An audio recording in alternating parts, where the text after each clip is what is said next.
ठीक है, तो हम बता रहे हैं आज आपके लिए क्या प्रिज्म।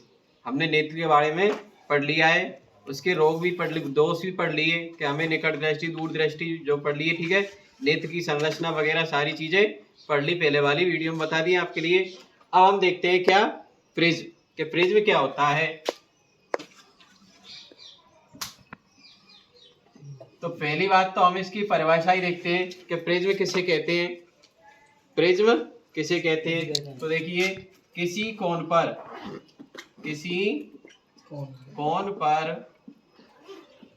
झुके हुए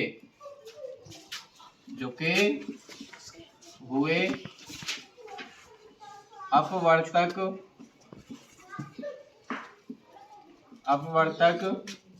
फलकों के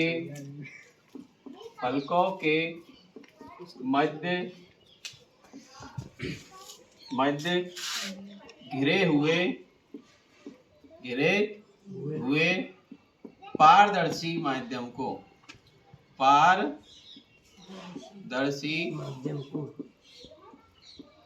पारदर्शी माध्यम को प्रिज्म कहते हैं। क्या कहते हैं? प्रिज्म कहते हैं। अब देखिए हमारे पास वैसे तो प्रिज्म है नहीं है, लेकिन हम बना करके देखते हैं। तो पहली बात तो परिभाषा क्या है, हम चित्र से भी बताएंगे आपके लिए परिभाषा, और वैसे भी समझ लो। किसी कोण पर झुके हुए दो अपवर्तक फलकों के मध्य घिरे हुए पारदर्शी माध्यम को क्या कहते हैं? प्रिज्म कहते हैं। अब प्रिज्म किसका होता है? कांच का होता है। तो हम उसके बारे में देखो बना करके देखते हैं प्रिज्म को। तो पहले तो एक त्रिभुज बनाना है, इस तरह ही दिखाई देता है, ठीक है।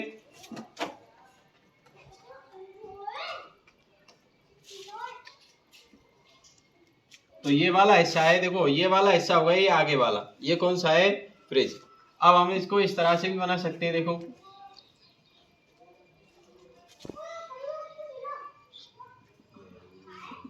तो ये क्या बन गया हमारा? प्रिज्म बन गया। क्या बन गया? प्रिज्म। इसको इधर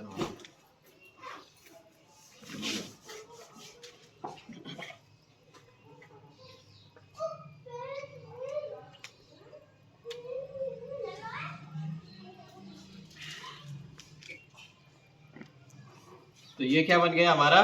प्रिज्म बन गया। आगे से ये इस तरह से दिखाई देता है, तीन कोने का, ठीक है। कैसा दिखाई देता है? त्रिभुजाकार दिखाई देता है हमें प्रिज्म आगे से, ये वाला। और ये क्या होती है, इसकी जो सतह होती है, ये जो सतह होती है वो पीछे की तरफ होती है। अब ये वाली सतह तो हो जाती है इसकी, देखो एक तो इस प्रकार से बना लेते हैं अपन,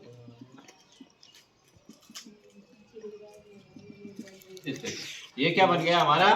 प्रिज्म बन गया।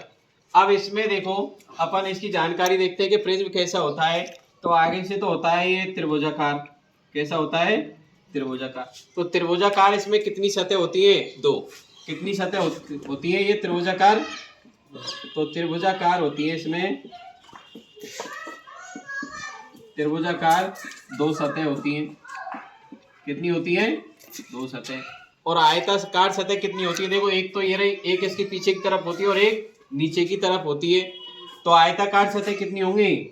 तीन। आयताकार होती है तीन सतह। कितनी? तीन सतह। अब इनको देखो, आयताकार सतह को और क्या बोलते हैं? कि इन पर क्या करते हैं अपन? प्रकाश आपतित करते हैं, तो इनको प्रकाश अपवर्तन हो जाता है, अपवर्तित हो जाता है। तो इनको बोल देते हैं, देखो ये वाले, इसको नाम भी दे देते हैं ए बी सी डी और ये ई। तो ये ए बी सी डी ये तो हो जाती है हमारी त्रिभुजाकार, और ये ए सी डी ये हो जाती है हमारी कौन सी? आयताकार। ये कौन सी है? आयताकार।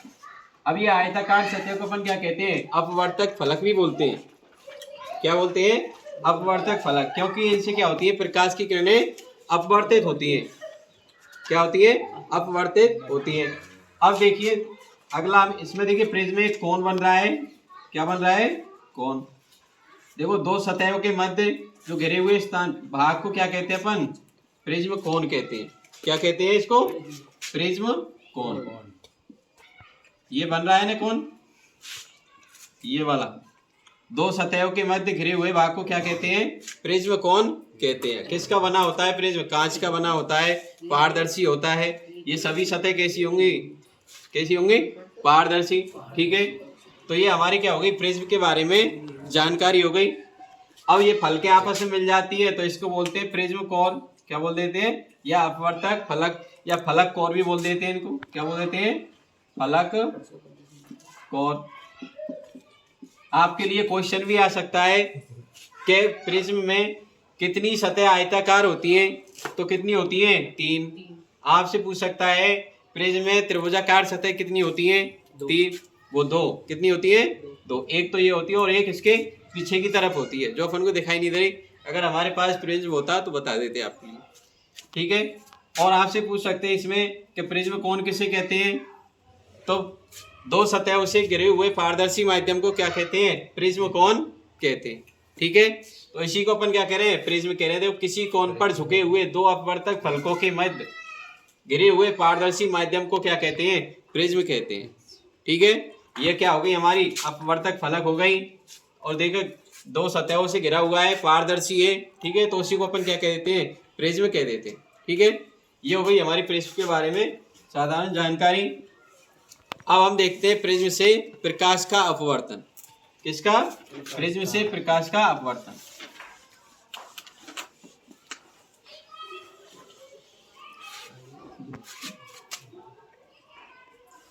प्रिज्म से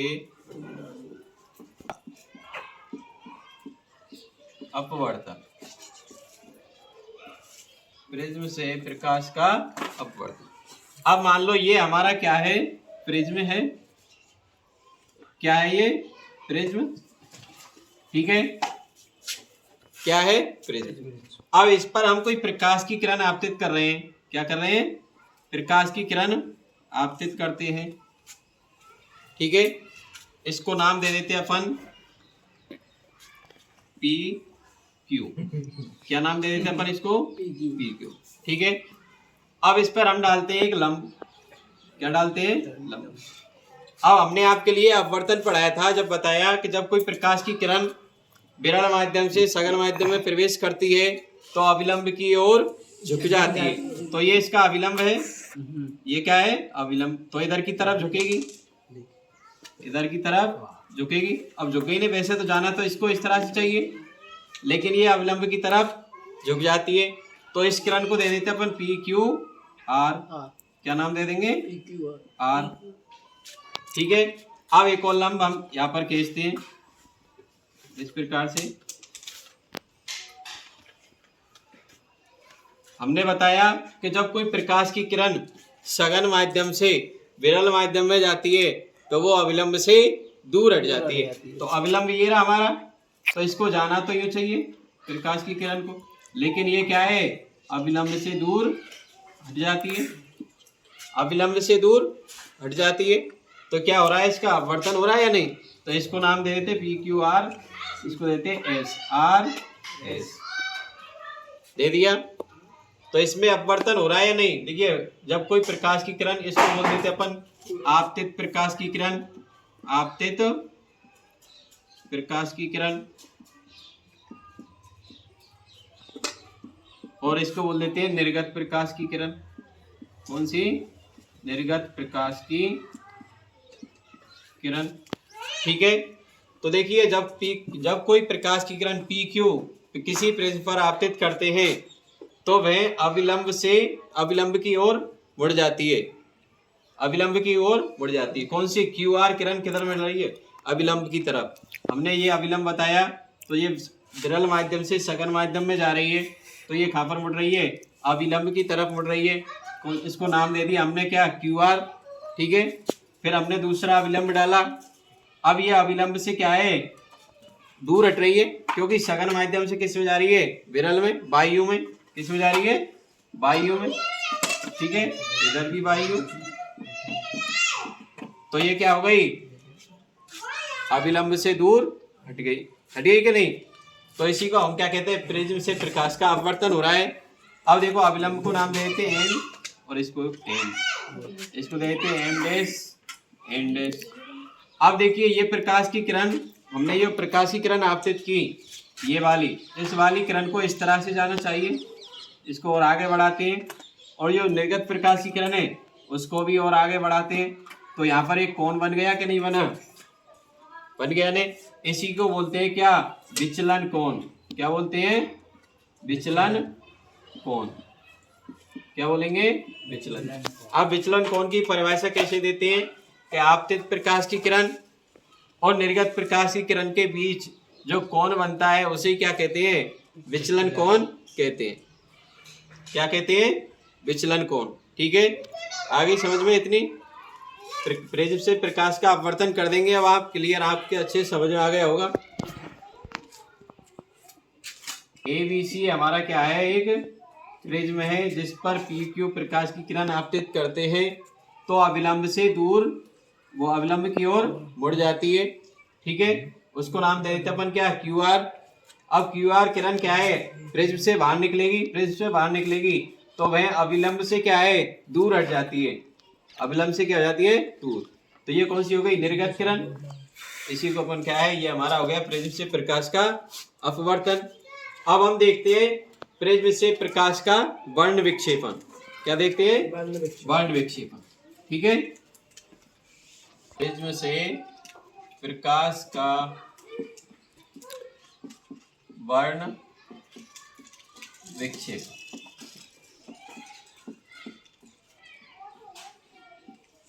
अब प्रिज्म से प्रकाश का वर्ण विक्षेपण कैसे होता है? तो देखिए, ये हो गया हमारा प्रिज्म। काफी बड़ा बनाते हैं जिससे आपके समझ में आए। अब मान लो हम इस पर क्या है, इसको नाम भी दे देते हैं ABC। ठीक है, देना है तो दे दो, नहीं तो कोई दिक्कत नहीं है। ये हमारा आगे वाला भाग है। अब ये क्या है? अपवर्तक सतह है। ठीक है, क्या है? अपवर्तक सतह। अब इस पर हम क्या करते हैं? कोई श्वेत प्रकाश की किरण आपतित करते हैं। क्या कर रहे हैं? श्वेत प्रकाश की किरण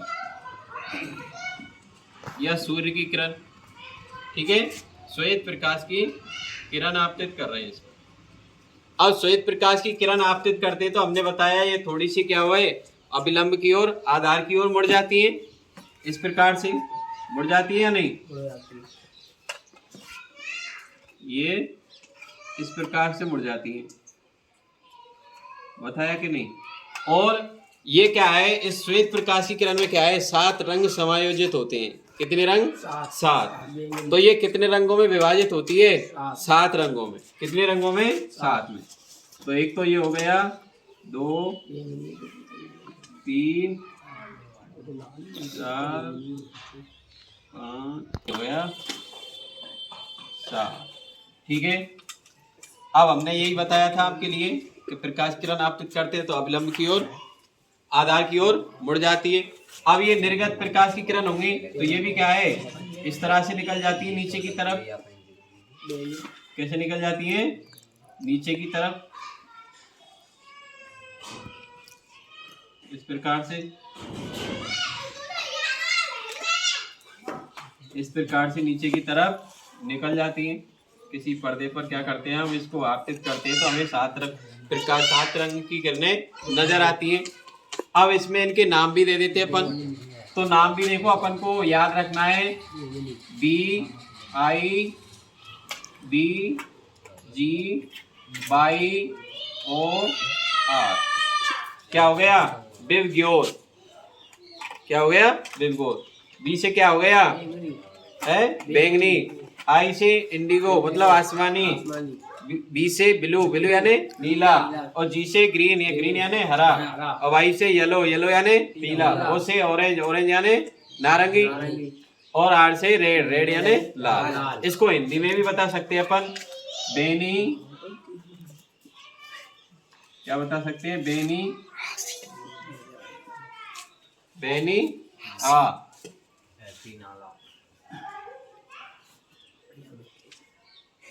क्या हो गया अपने? बेनी है। अब चालू कर, करने गलत कर। बेनिया हैप्पीना। ठीक है, ये हो गया ना अपन के रंगों का क्रम।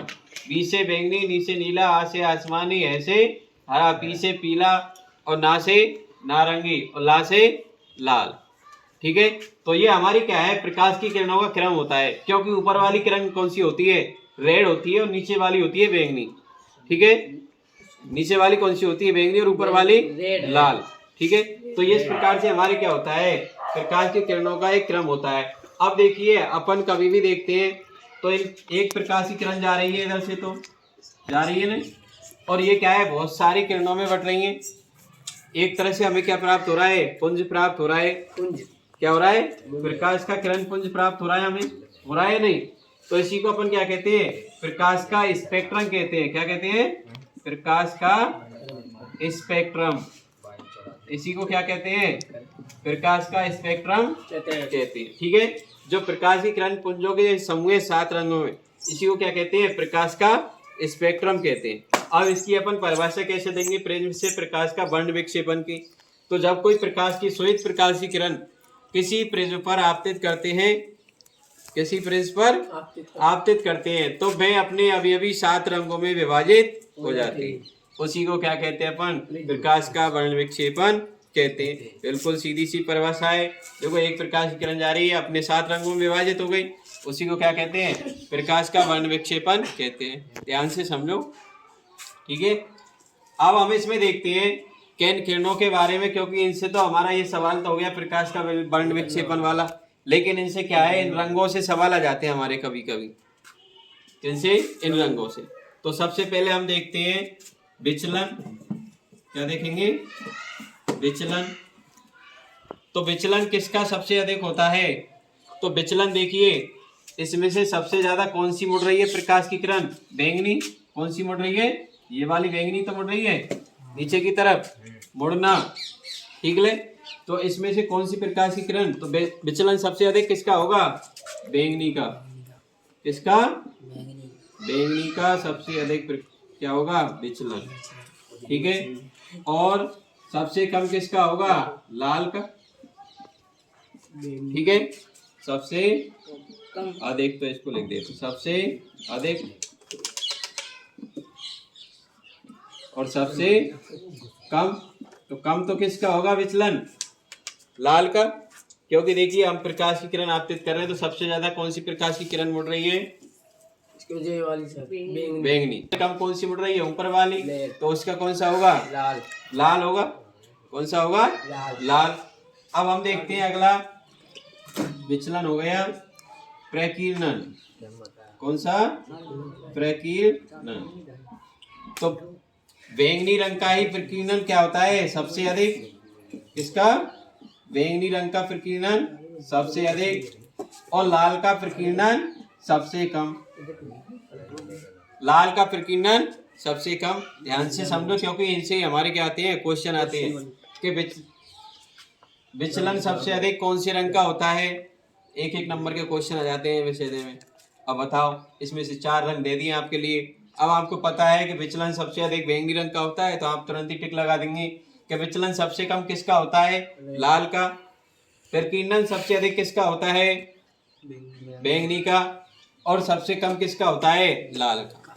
प्रकीर्णन का मतलब सबसे अधिक कौन सा रंग फैलता है, बैंगनी, और सबसे कम कौन सा फैलता है, लाल। ठीक है, अब है हमारी तरंगदैर्घ्य।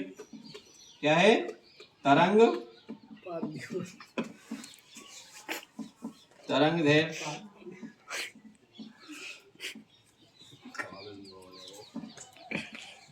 तरंगदैर्घ्य।